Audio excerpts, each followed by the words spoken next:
pelvic floor exercises. You're going to suck it up. Hold it for 10. 1. Relax it all.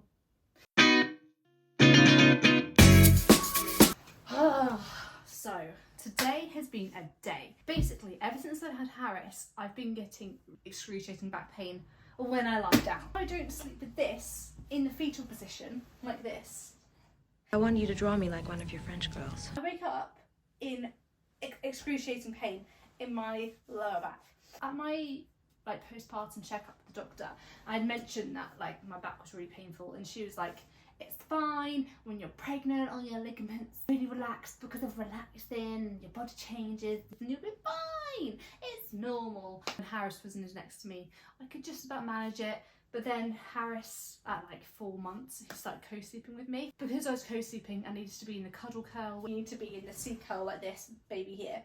And I found that when I was like this, I would wake up in so much pain because you can't really move. Like, if you've got a baby here, one of these knee pillows really helps. See, what this does is it neutralises your spine. When you lay down like this, your legs are closing together and your spine is sort of bent.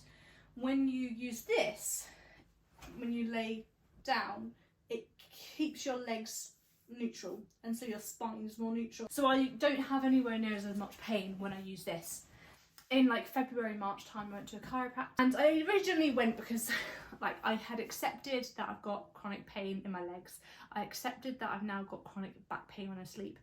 But what actually topped it off, and was the reason why I booked the chiropractor appointment, was because I woke up and I had a bit of a crick in my neck, and I still have it. By the way, it's been 4 months and I still have a bad neck. And she lies me down on the bed and she's not massaging me, I wish. Touching my neck, and she was like, yeah, I can feel that right there. That's really bad. And then she's going down my spine. She's like, your spine is incredibly inflexible and very stiff. And I'm like, oh, okay. I also start telling her about how I've got chronic leg pain, have since I was about 13. And she's like, okay, well, this all screams to me that your spine and your hips have changed in puberty, and now there's a nerve or something that's underlying that's changed and isn't that great. She convinces me, as chiropractors do, to pay for private x-rays. And my maternity paycheck at the time just couldn't. But I thought, why not? I need to invest in myself. So I did. I paid for scans, and I'll put it up here. Basically, this shows that I've got a little, I think it's my L5 vertebrae, one of the sort of just above your sacrum. It's a bit off. Now, when I was pregnant, I had a lot of sciatica, had a lot of nerve pain. She was saying that maybe it's all linked up with my chronic leg pain, and now I've got back pain, neck pain, and there's a slight curve in my spine.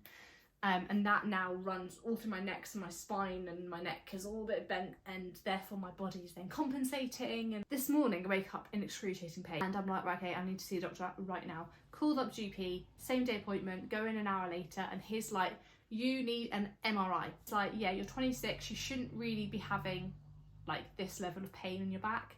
If you've got a mild scoliosis as well, this is all needing, there's something to cause this, so we need to look at that and see if then there's any trapped nerves. And the best news, when he said he recommends I build up my core and my back, and I should do it by yoga and Pilates. Now this is interesting. I've got a lot of tangents going on here, a lot of lines of thought and inquiry. This is my third tangent, okay? But it all links up, I promise. So on Monday, I went to a pelvic floor physiotherapist. She was amazing. If you watch my birth story, I talk about how I had an episiotomy, and I had the suction cup of ventouse delivery and an epidural. So I couldn't feel anything, and basically they just kind of pull baby out of you. So it's a slightly traumatic birth in terms of what happens down there. Ever since I gave birth, I've had a little bit of pelvic floor issues. First month or two, I'd walk down the street and I would just pee a little bit. We're real on this channel, guys, okay? We can be honest here. Let me know if you have any wee issues. Mum things. At my postpartum checkup, she referred me to the gynecologist. The gynecologist put me onto physio. She said, have you got any other health conditions? I said, I've got a chronic leg pain that's undiagnosed, and I've now got really bad back pain when I wake up in the morning. And she's like, hold up, what? She's like, they all linked together, we need to help you, let's do this. And I'm like, yes. At my postpartum checkup, when I originally first complained about having back pain, and she said, you're normal, you're just loosey-goosey. She said, self-refer to physiotherapy. Did that in February. It's now May. I haven't heard anything back. She said, there's nothing in the system, it's gotten lost. She says, I'm going to treat you for your pelvic floor, but I would like to look at your back as well in the context. The doctor today, he said, just type in on YouTube, like, back pain exercises. I did some this morning. A lot of these exercises were basically just to do some pelvic tilts. So from going for your from anterior to posterior pelvic tilts. This is meant to stretch and increase the flexibility of your lower back, which is where the pain is. I'll show you actually. I'll show you where the pain is for me. The pain is, this is my desk. This is my new work environment.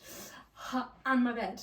It's, you know, 2 in 1. Anyway, I woke up in the morning, I'm like in a fetal position. So my back is really painful here. It's like, specifically, it's like my L5 vertebrae, something like that. I am doing some pelvic tilts, like, sort of basically like going up and down, tucking my pelvis under. Don't tell a word for this. I'm obviously not a professional and I don't actually know what I'm talking about. So I'm doing some exercises, I'm doing some like glute bridges and stuff. So I'm hoping that if I do these religiously, and my pelvic floor exercises, 5th tangent, do pelvic floor exercises. Man, woman, whoever you are, you're going to suck it up. Right, you're going to scoop it all up as if you need to hold in your pee and poo and farts. Everything. Hold it for 10. 1, 2, 3, 4, 5, 6. And release. Properly release. Relax everything. Relax it all. Now do that 9 more times, 3 times a day. Boom. You're welcome. I've just saved you a visit to the physio. I prefer to get an MRI, hopefully 6 to 8 weeks time. I will check in then. I'm going to make a title being like, how my baby ruined my back and how I fixed it, something like that. The doctor said, do some back exercises, work on your core and get back into running, because when you run, you need a lot of core strength and it like. So guess what, today I went on a run. I'm feeling like a productive queen today. Obviously started out in the day feeling really sorry for myself, being like, I'm 26 and my back is so bad from having a baby that I can't get out of bed. It's a pretty humbling thing to feel, you know. I know that there are many other complications that can be so much worse from having a child, carrying a child, giving birth, even just being pregnant, getting pregnant. So, you know, it's not all woe is me, but I do think that these issues need to be spoken about. Women's health is shocking, it's diabolical. No one researches women's health, no one invests in women's health, and I don't think that women talk about it enough. I actually released a TikTok video when I first went to the chiropractor, who said that I've got like a bit of a scoliosis and a bit of damage to my vertebrae, and I said, you know, this is potentially caused by childbearing, and that the chiropractor actually said to sort this out before I get pregnant again.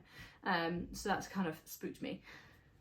And everyone in the comments was like, I had it so much worse, I almost died, I had this, you need to shut up, you need to accept it, this is what happens when you have a baby, being broken, then don't have a baby, you shouldn't be having children. Like, people are savage, and I think there's such a stigma around discussing women's health. So if there's anything that you take away from this video, is talk about your health to your friends, your family, your doctor, to me. Let me know in the comments, because I do genuinely think that we need to talk about this. Like, I'm all for sharing my issues about my pelvic floor, because we need to talk about it. Every day I'm going to do my pelvic floors, and tomorrow I'm going to do my pelvic floor, I'm going to do my back exercises, I might do a little bit of core, a few abs, and maybe if I get time I'm either going to go on a walk, like a 5k walk, or a run. See, my next pregnancy I'm going to be fit. If you ever had people shut you down to talk about your health, have you ever gotten the help that you actually needed being postpartum? Let's open the conversation, let's talk about it, and let's heal together. On that note, give me a like, comment, subscribe, and I'll see you for the next, and hopefully by then a mummy might have fixed her back.